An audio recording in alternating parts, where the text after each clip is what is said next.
आज देश के एक प्रमुख अंग्रेजी समाचार पत्र में देश के वरिष्ठ सेवानिवृत्त आईपीएस अधिकारी ने एक आर्टिकल लिखा है जो उन्होंने वर्तमान समय में विश्व में सुरक्षा को लेकर हो रही गतिविधियों और भारत पर उसके पड़ने वाले प्रभाव की तरफ ध्यान आकृष्ट किया है। आप सभी को ज्ञात है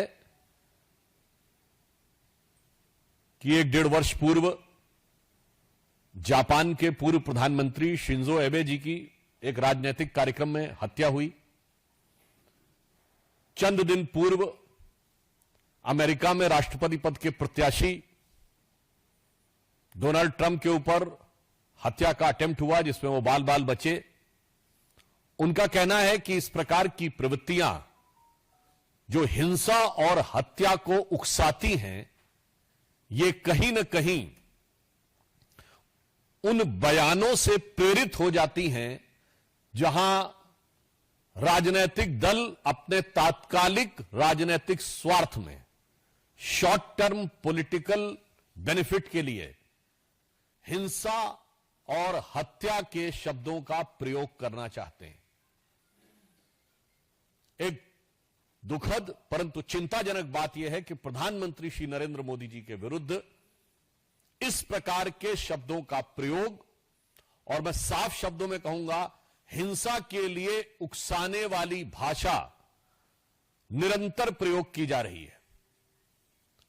अभी आपको ध्यान हो, कांग्रेस के नेता प्रतिपक्ष राहुल गांधी जी ने चुनाव प्रचार के दौरान पिछले वर्ष कई बार अपमानजनक शैली में मोदी जी के लिए मारना, डंडे मारना इत्यादि शब्दों का प्रयोग किया।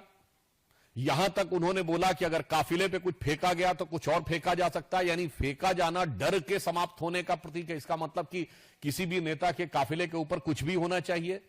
याद करिए कि जिस समय प्रधानमंत्री जी पंजाब के दौरे पे गए थे 2021 में, जिस ढंग से उनके सुरक्षा घेरे को तोड़कर उनकी सुरक्षा के लिए एक बहुत खतरनाक स्थिति का निर्माण किया गया था। और इतना ही नहीं है, हम बहुत साफ शब्दों में कहना चाहेंगे कि मौत और हिंसा जैसे शब्दों का प्रयोग बयानों में नहीं होना चाहिए। क्या यह सत्य नहीं है कि कांग्रेस के कई वरिष्ठ नेताओं ने मोदी जी के लिए इस प्रकार की मौत और उस प्रकार की मौत जैसे शब्दों का प्रयोग किया? छुटभैये नेता नहीं थे, कांग्रेस के पूर्व केंद्रीय मंत्री जैसे लोग थे।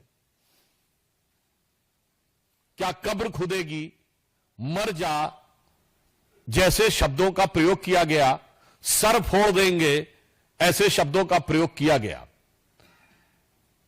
और यह बात सिर्फ आज की नहीं है, यह विगत लंबे समय से चली आ रही है। मोदी जी के लिए जिन लोगों ने बोटी बोटी काटने से शब्दों का प्रयोग किया, वो दूसरी पार्टी से लाकर आज कांग्रेस पार्टी के सांसद बन चुके हैं। और मैं ये भी बात दुख के साथ और गंभीरता के साथ कहना चाहूंगा, किसी नेता के लिए मौत के शब्द का प्रयोग सबसे पहले 2007 में सोनिया गांधी जी ने मौत के सौदागर शब्द के रूप में किया था। हमने कभी जब आपातकाल में संविधान की हत्या हो गई थी तब भी कभी श्रीमती इंदिरा गांधी जी की मौत की कामना या मौत जैसे शब्द का प्रयोग नहीं किया था। और मैं यह भी बताना चाहता हूं कि यह राजनीति राष्ट्रीय सुरक्षा के खिलवाड़ के साथ बहुत लंबे समय से होती आ रही है। मैं आप सबका ध्यान यह भी आकृष्ट करना चाहूंगा कि जब कांग्रेस सत्ता में थी तो भारत के ही नहीं दुनिया की इन्वेस्टिगेटिव हिस्ट्री का एक विचित्र उदाहरण है इशरत जहां केस, जहां उस समय तत्कालीन सरकार की दो एजेंसीज, इंटेलिजेंस ब्यूरो और सीबीआई, दोनों ने कहा कि इशरत जहां टेररिस्ट है। जैसे ही पता चला कि उसका निशाना तत्कालीन गुजरात के मुख्यमंत्री और आज के हमारे प्रधानमंत्री श्री नरेंद्र मोदी जी थे, अचानक सीबीआई ने अपना हलफनामा बदल दिया और कहा टेररिस्ट नहीं है, वो तो मासूम है। भारत के इतिहास में कभी without any reason U turn लेने का कोई उदाहरण नहीं मौजूद था। और आप सबको ध्यान होगा कि जब हमारी सरकार आई और इशरत जहां मामले की फाइल तलब की गई तो पता चला फाइल गायब, और संबंधित अधिकारियों के बयान है कि उन लोगों ने फाइल के ऊपर ऐसा कुछ नहीं लिखा था, केवल तत्कालीन गृह मंत्री ने, चिदंबरम साहब ने अपने आप वो नोट चेंज किया था। ये इंपॉर्टेंट नहीं है। उससे बड़ी बात यह है कि सीबीआई ने अपना स्टैंड चेंज कर दिया था, मगर आईबी ने स्टैंड चेंज नहीं किया था। यानी आईबी पहले भी मान रही थी कि इशरत जहां टेररिस्ट है, और बाद में भी मान रही थी इशरत जहां टेररिस्ट है। सीबीआई पहले मान रही थी टेररिस्ट है, मगर बाद में कहने लगी नहीं है। अर्थात दुनिया के इतिहास का इकलौता उदाहरण जहां एक ही सरकार की दो एजेंसीज एक दूसरे के खिलाफ खड़ी हैं। एक एजेंसी कह रही है कि टेररिस्ट है अमुक व्यक्ति, एक करे नहीं। क्यों?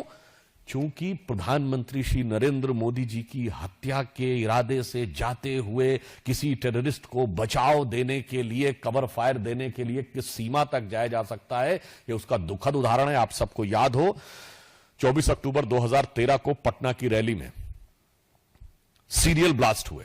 कांग्रेस की केंद्र में सरकार थी। मैं पूछना चाहता हूं क्या सुरक्षा व्यवस्था थी? नरेंद्र मोदी जी को Z+ सिक्योरिटी थी, और उसी सभा में हमारे तत्कालीन राष्ट्रीय अध्यक्ष और वर्तमान रक्षा मंत्री राजनाथ सिंह जी भी थे, उनके पास भी Z+ सिक्योरिटी थी सेंट्रल गवर्नमेंट की। दो नेता जिनके पास Z+ सिक्योरिटी हो सेंट्रल गवर्नमेंट की, और उसके लिए केंद्रीय सरकार ने क्या व्यवस्था की थी? इसलिए सुरक्षा और नेताओं की जान की कीमत पर राजनीति होनी चाहिए। इसके उलट हम बताते हैं, राहुल गांधी जी की यात्रा निकली, उनके बाद भी Z+ सिक्योरिटी है। कश्मीर में आप सब ने देखा कि कितने मधुर मनोभावों के साथ भैया और बहन बर्फ के गोलों के साथ खेल रहे थे उस संवेदनशील जगह पे। केंद्र सरकार ने व्यवस्था सुनिश्चित की। मणिपुर जैसी जगह पे जहां इतना संवेदनशील है, उनकी यात्रा निकली और पूरा रूट सैनिटाइज करना और सारी व्यवस्था सुनिश्चित की गई। इसलिए मैं कहना चाहता हूं कि भारत की राजनीति में राजनीति अपनी जगह है, नेताओं के साथ प्रतिस्पर्धा अपनी जगह है, मगर प्रधानमंत्री श्री नरेंद्र मोदी जी के विरुद्ध जो राहुल गांधी ने शब्द बोला था, संसद में याद दिलाना चाहता हूं, हिंसा हिंसा हिंसा, हत्या हत्या हत्या जैसे शब्दों का प्रयोग बंद होना चाहिए। दुनिया में इसके उदाहरण दिख रहे हैं, भारत में इसके परिणाम खतरनाक हो सकते हैं। यदि आप लोकसभा में नेता प्रतिपक्ष बने हैं, वैसे तो आप सबने सुना होगा जीत का जश्न होता है, जीत का उत्साह, मगर यहां हार का उत्साह है।